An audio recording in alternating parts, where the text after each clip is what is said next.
قد عمرك اكلت كباب مقلي؟ هيا تعالوا اكلكم انت واخوك من اكلات زمان. نبغى المنيو كله. عمر هذا المطعم أكثر من 75 سنة. كباب مشوي، لكن هذه المرة حناكله مقلي، وهذه تعتبر من أقدم أكلات أهل مكة، الكباب الميرو. بالدخن كمان. كم دقيقة ويستوي؟ 5 دقائق. شوف النفر، اللحم والدجاج 18 ريال.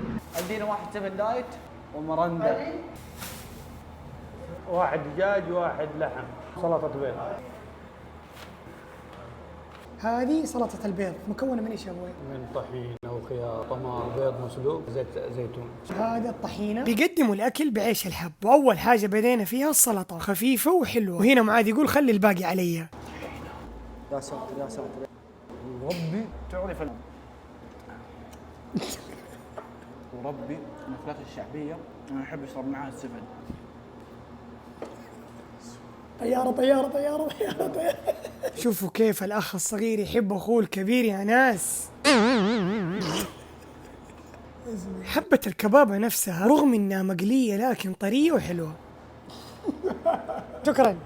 أنا صدق 10 من 10، أي شيء يشبع بطني 10 من 10. مطاعم رمزي الحربي لكباب الميرو في مكة المكرمة.